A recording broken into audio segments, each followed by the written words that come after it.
Hi friends, how are you? Hoping you all would be fine. आज का जो topic होगा ये होगा कॉमन नाउन और एब्स्ट्रैक्ट नाउन और कुछ इंपॉर्टेंट कलेक्टिव नाउन को देखेंगे। इंपॉर्टेंट कलेक्टिव नाउन्स का मतलब ये हो गया, कुछ कलेक्टिव नाउन्स ऐसे होते हैं जो कई पर्पज के लिए यूज होते हैं। तो बेसिकली हम आज के इस वीडियो में 10 कलेक्टिव नाउन्स ऐसे देखेंगे जो मल्टीपर्पज के लिए यूज होते हैं।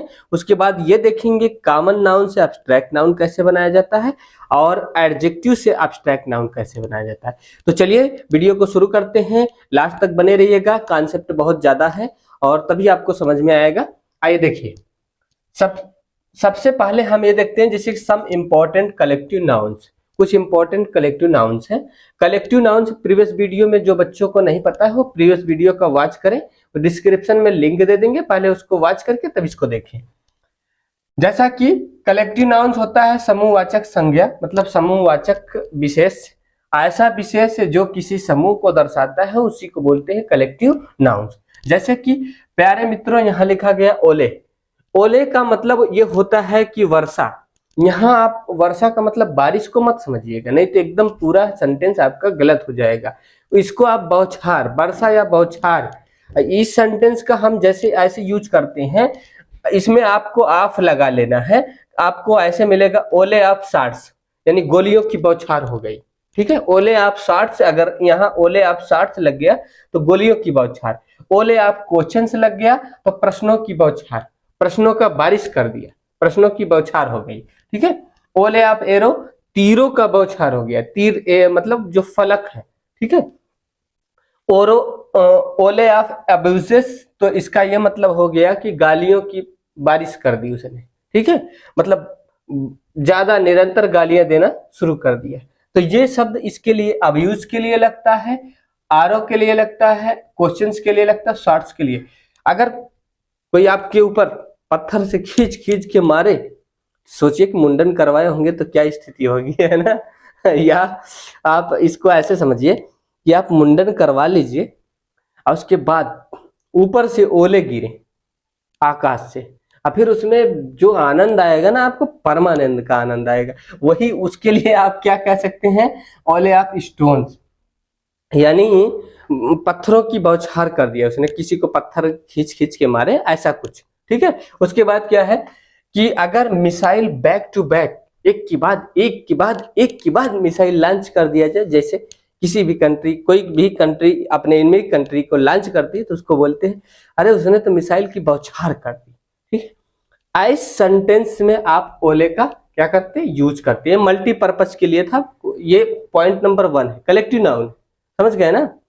इसी तरह अ स्वार्म ऑफ फ्लाइज, मतलब मक्खियों का समूह। मक्खियों का एकदम तांता लगा था। तांता का मतलब या मक्खियों की महफिल जमी थी। ठीक है, मक्खियों का एकदम कारवां चल रहा था। तो ऐसे में मक्खियों का झुंड जो है, स्वार्म ऑफ फ्लाइज या स्वार्म ऑफ बीज, मधुमक्खी। यहाँ मक्खी है तो यहाँ मधुमक्खी। लोकस्ट, लोकस्ट एक टिड्डा होता है ना। टिड्डों की मतलब जो फीमेल है उसको लोकस्ट बोलते हैं। यहाँ ग्रास होपर भी दे सकता है, उससे वरी की बात नहीं। आर्नेस्ट, आर्नेस्ट वो बर्रो जो जिसको काटने के बाद मुंह में पूरा जो है हनी भर जाता है ना, इतना सूजन हो जाती है, उसको आप कह सकते हैं आर्नेट। ठीक है, यह साइलेंट है। ठीक है, उस इन सबके झुंड के लिए लगता है स्वाम। ठीक, a swarm of flies, a swarm of bees, a swarm of locusts and a swarm of hornets। जब भी इससे पहले आ लग जाए, आयन लग जाए, इसको काउंटेबल में गिन लेते हैं। समझ गए कि एक झुंड की बात कर रहा है। झुंड तो बहुत है, वो है तो कलेक्टिव ना, लेकिन एक लग गया तो काउंटेबल हो गया। समझ गए ना। आगे देखिए, बैटरी। बैटरी का आप नाम बहुत सुने, लेकिन बैटरी किसके किसके लगता है, बैटरी ऑफ गन्स। अगर कतार लगी है, एक के बाद एक AK-47 लगे हैं लाइन से, ठीक है, तो उसको बोलते हैं बैटरी ऑफ गन्स। समझ गए ना, उड़ा देने हैं। उसके बाद क्या बोला, लाइट्स। लाइट्स का मतलब देखिए, लाइट मतलब प्रकाश हो गया है। ठीक, लेकिन अगर लाइट में यस बढ़ा दिए तो इसका मतलब दीपक होता है ना, ज्योति। तो आप बैटरी ऑफ लाइट्स, जो दीपावली में आप एक के बाद एक जलाते हैं ना, उसको आप बैटरी ऑफ लाइट्स बोलते हैं। या कैमरा, कैमरा एक के बाद एक के बाद एक के बाद कैमरा सीरीज, मतलब कई, है ना, एकदम ऑर्डर में है, तो उसको बोलते हैं बैटरी ऑफ कैमरास। ठीक है। क्लस्टर माने समूह होता है। अब ये तो कतार हो गया, कतार के सेंस में हम लोग निकालते हैं। क्लस्टर का मतलब समूह या झुंड। जैसे बहुत सारे आइलैंड हो, द्वीप हो, तो क्लस्टर ऑफ आइलैंड्स। तारों का अगर झुंड हो तो क्लस्टर ऑफ स्टार्स। वाइन्स मतलब लता, लता समझते हैं ना, कुछ आम बोलचाल की भाषा में हमारे लोकल एरिया में तो लपेटुआ बोल लेते हैं उसको। लपेटुआ का मतलब वो लपेट के पेड़ों पे वाइन्स जो है चढ़ती है, इसीलिए उसको लपेटुआ बोल लेते हैं। लोकल लैंग्वेज में तो यही बोला जाता है। नट्स, नट्स का मतलब सुपारी। ठीक है। अगर आपको, आप ये कहिए कि एक मुट्ठी सुपारी दे दीजिए, है ना, या एक अजूरी सुपारी दीजिए, ऐसा बोलिए लोकल लैंग्वेज में, तो उसके लिए क्लस्टर ऑफ नट्स आप यूज कर सकते हैं। या फिर आप ऐसे बोल सकते हैं कि cluster of vines, cluster of stars, cluster of islands. Clear है। इसी तरह फाल, फाल का मतलब भी समूह होता है। फाल का मतलब भी समूह या टुकड़ा या झुंड से लिया जाता है। फाल, जिसे फाल ऑफ लीव्स, है ना, फाल ऑफ लीव्स, पत्तियों का एक झुंड, ढेर, इसको ढेर भी बोल लेते हैं, समझिएगा। इसको कई बार पत्तियों का ढेर पड़ा था, ढेर बोल लेते हैं। स्नोस मतलब बर्फ का ढेर था। ठीक है। रेन, बारिश के लिए जब यूज होता है तो बारिश की बौछार, फॉल ऑफ रेन मतलब बारिश की बौछार। क्लियर है। तो आई होप फ्रेंड्स इतनी बात आपको समझ में आई गई। लीग, लीग देखिए, अब आइए। पावर मतलब शक्ति होता है। यश बढ़ाए, पावर से मतलब शासक, बात समझे ना। पावर मतलब शक्ति, यश बढ़ा दिए तो पावर्स का मतलब रूलर्स। तो league, a league of powers, शासकों का एक झुंड। अ लीग ऑफ स्टेट्स, राज्यों का एक झुंड। अ लीग ऑफ नेशन, राष्ट्रों का एक झुंड। ठीक है। तो यहाँ पे लीग का मतलब समूह से लिया जाता है। तो शासकों का समूह, सबका मतलब कलेक्टिव नाउन में समूह ही होता है। ठीक। राष्ट्रों का और राज्यों का। ये तो थे कुछ इंपॉर्टेंट इधर। अब आइए देखते हैं लंप। लंप मतलब ढेर होता है।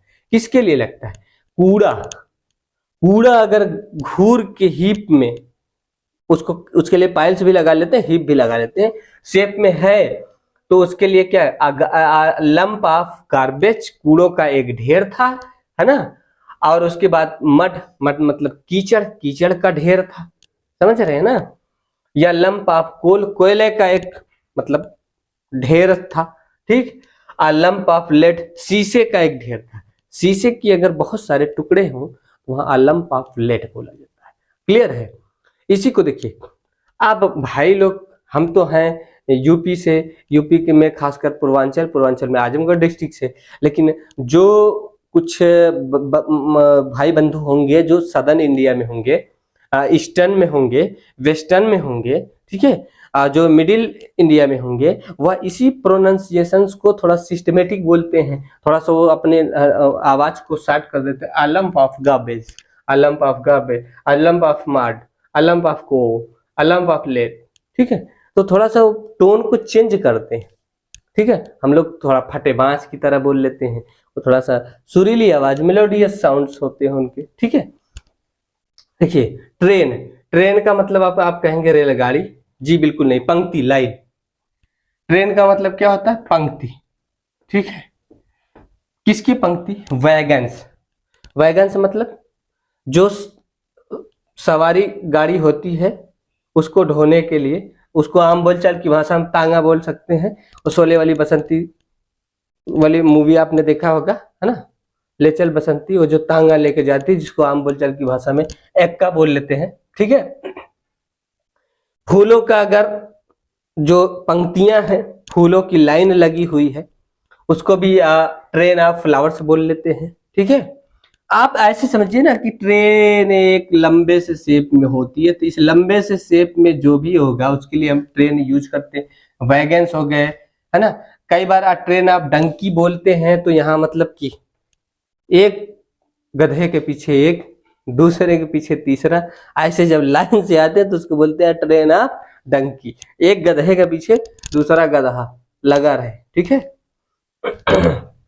आगे देखिए एस या डंकी, डंकी का मतलब खच्चर वैरायटी है, उसके लिए आप जूलॉजी का अध्ययन करिएगा, बॉटनी का अध्ययन करिएगा। आइए इधर देखते हैं, पाइल से मतलब भी ढेर होता है, वुड लकड़ी के लिए, आम हथियारों के लिए, किसके लिए, हथियारों के लिए, और गन पाउडर, गन पाउडर मतलब बारूद होता है, गन पाउडर मतलब क्या होता है, बारूद, ठीक है। अगर बारूद का मतलब ढेर सारा बारूद है तो उसके लिए भी आप क्या लिखते हैं, a pile of gun powder, a pile of would, a pile of arm, a pile of books, है ना। किताबों का मतलब किताब एक के ऊपर एक के ऊपर एक गजे हैं तो आप पाइल ऑफ बुक्स बोलते हैं। आप अगर लकड़ी है एक के ऊपर एक, आप पाइल ऑफ वुड। अगर इसमें यस बढ़ा देंगे तो वुड से मतलब जंगल हो जाएगा, ठीक है। आर्म से मतलब हथियार होते हैं, ठीक है। और इसी प्रकार ट्रूप, ट्रूप लगता है किसके किसके लिए, प्यारे मित्रों सबसे पहले ये मंकी के लिए लगता है, ठीक है। यहाँ देखिए डंकी, डंकी का मतलब खच्चर होता है, मंकी का मतलब बंदर होता है ना, तो बंदर। अब अ ट्रूप ऑफ मंकी, है ना, तो बंदरों का समूह मंकीज हो जाएगा, ठीक है। अ ट्रूप ऑफ लायन, शेरों का एक समूह, ठीक। अ ट्रूप ऑफ चिल्ड्रेन, बच्चों का एक समूह। अ ट्रूप ऑफ सोल्जर्स, सिपाहियों का एक समूह। तो यहाँ पे क्या लगता है, समूह या झुंड। तो जैसा कि आपको पहले बता दिए हैं कि कलेक्टिव नाउन का मतलब समूह या झुंड ही होता है, ठीक है। तो आई होप ये बात आपको समझ में आ गई। अब देखिए ये तो थे इंपॉर्टेंट कलेक्टिव नाउन्स, यहाँ पे देखिए इनसे हर एग्जाम में क्वेश्चन बनता है, ये ऐसे हैं यहाँ से आपको हर एग्जाम में क्वेश्चन बनेगा, एक न एक आपको मिल ही जाएगा। ऐसे इसलिए मिल जाते हैं क्योंकि ये इतने टफ होते हैं, मल्टीपर्पज के लिए होते हैं, बच्चे वहां फंस जाते हैं, ठीक है। आगे देखिए बाकी आप कलेक्टिव नाउन्स जो हैं 2-3 पर्पज के लिए उसको आप पढ़ डालिएगा। अब आगे आइए देखते हैं, पहले देखते हैं कि कॉमन नाउन से एब्स्ट्रैक्ट नाउन, पहले देख लेते हैं इससे एडजेक्टिव से एब्स्ट्रैक्ट नाउन में कैसे परिवर्तन करें। एडजेक्टिव का मतलब होता है विशेषण, विशेषण से एब्स्ट्रैक्ट नाउन कैसे परिवर्तन होता है। जैसे प्राइवेट का मतलब होता है निजी, लेकिन अगर निजी से हम इसमें प्राइवेसी कर दें, प्राइवेट प्राइवेसी, ठीक है, प्राइवेसी। तो ये देखिए प्राइवेट हो गया, प्राइवेट का मतलब निजी, प्राइवेसी का मतलब निजता, निजता गोपनीयता, समझ गए ना। इसी तरह यंग का मतलब जवान होता है, युवा होता है, यंग का मतलब जवान या युवा, ठीक है। लेकिन अगर आप उसमें इसको अब्स्ट्रैक्ट नाउन में बदलेंगे तो इसका यंग का अब्स्ट्रैक्ट नाउन यूथ होता है। यूथ मतलब, यूथ मतलब होता है युवावस्था, जवानी आप बोल लीजिए, ठीक है। आगे देखिए ब्रेव का मतलब बहादुर। अच्छा जवानी बोलने में लोगों को थोड़ा सा निगेटिविटी आती है ना, पता नहीं ऐसा क्यों, लेकिन सेंस तो वही है। आप युवा हैं, युवा आप उसको जवान बोलते हैं, ठीक है। तो उसी को आपकी जो टाइम है उसी को युवा अवस्था बोल लेते हैं, जवानी बोल लेते हैं। लेकिन आदमी को क्या निगेटिव सेंस आता है, जवानी बोलने के बाद अंदर से जो जुनून आता है, जो फीलिंग आती है ना, वो पूछिए मत क्या निगेटिव है। आगे आइए, ब्रेव का मतलब होता है बहादुर, ब्रेवरी का मतलब बहादुरी हो जाएगा। अच्छा ये तो कॉमन सेंस की बात है, बहादुर होगा तो बहादुरी होगा, बहादुर कौन सा काम करेगा, बहादुरी वाला। तो एडजेक्टिव है, ये नाउन हो गया। और कौन सा नाउन, अब्स्ट्रैक्ट नाउन बनेगा, ठीक है। रिच का मतलब अमीर, तो रिचनेस मतलब अमीरी। नवाब, नवाबी, समझ गए ना, नवाब तो नवाबी। अब आते हैं कुछ और एडजेक्टिव देख लेते हैं, एडजेक्टिव से एब्स्ट्रैक्ट नाउन, जैसे कि एबल, एबल माने लायक, योग्यता, दोनों चीज होती है। तो ये एबल मतलब योग्य होता है, अगर आप योग्य बोलते हैं तो एबिलिटी का मतलब योग्यता, लायक उसका योग्यता, ठीक है। केयरफुल का मतलब सतर्क या जागरूक होता है, तो यहाँ केयरफुल इसमें नेस लगा देंगे तो जागरूकता या सतर्कता, समझ गए ना। देखिए हार्ड मतलब होता है कठिन, हार्ड में शिप जोड़ दिए, जहाज वाला शिप, ठीक है। तो यहाँ देखिए अगर दोनों को अलग अलग तोड़ देंगे तो अंग्रेजी का यही खेल है प्यारे बंधुओं, कंपाउंड वर्ड है। अगर इसको अलग अलग तोड़ दिए तो हार्ड माने कठिन, शिप माने जहाज हो जाएगी, अलग दो अर्थ निकलेंगे, लेकिन जोड़ देंगे तो यहाँ क्या हो गया, हार्डशिप मतलब कठिनाई, समझ गए ना।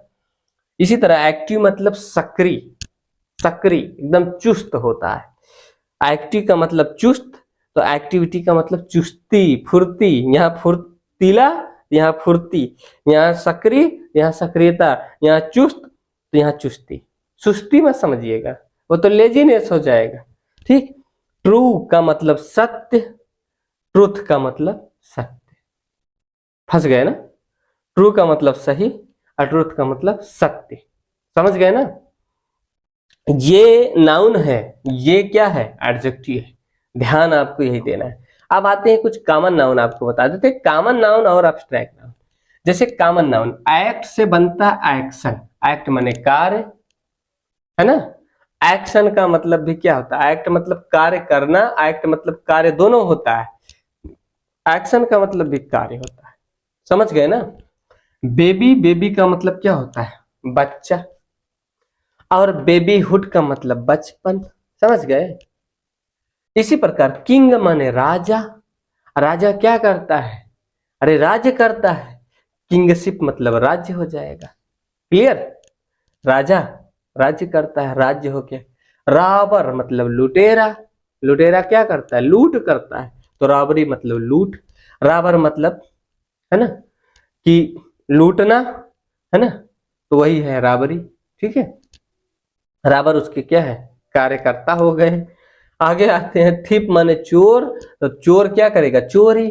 समझ गए? थिप का थेफ्ट। इन्फेंट माने बच्चा। बच्चा, समझ गए ना? बेबी, यही इसका पर्यायवाची भी है। ठीक है। इन्फेंसी माने बचपना। समझ गए ना? बचपन। तो ये बचपन, बच्चा तो ये बचपन, ये बच्चा तो ये बचपन। क्लियर? अब आते हैं बेगर माने भिखारी। तो भिखारी क्या करेगा? बेगरी मतलब, बेगरी मतलब भीख मांगना, ये समझिए, लेकिन नाउन है। ठीक है। बेगर माने भिखारी, बेगरी माने भीख। ठीक है। एजेंट, एजेंट का एजेंसी होता है।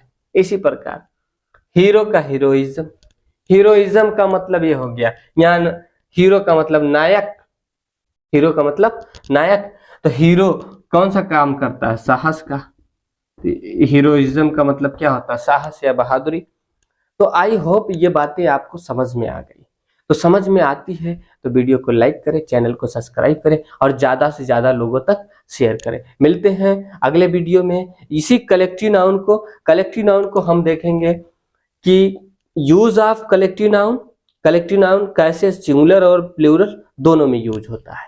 जब ये कलेक्टिव नाउन का टॉपिक हम पढ़ लेंगे, नाउन ऑफ मल्टीट्यूड वाला, तब इसके बाद हम आपको नाउन के बेस पे एक्सरसाइज कराएंगे। तो जो बच्चे ये पहला लेक्चर देख रहे हैं तो प्रीवियस के फर्स्ट लेक्चर देख के आए, एकदम ऑर्डर में देख के आए। मैं गारंटी लेता हूं कि कमजोर से कमजोर बच्चा भी अंग्रेजी बोलने लगेगा, अंग्रेजी सीखने लगेगा। इफ ही इज कंटिन्यू तो there is possibility to learn, तो वहां चांस है वह सीख जाए। इफ ही इज डिसकंटिन्यू तो there is no possibility. Same चीज, if you are able and regular, it means that you are on a good path, आप एक सही रास्ते पे। तो मिलते हैं फ्रेंड्स, बेस्ट लक। ठीक है, अगले वीडियो में। Bye bye.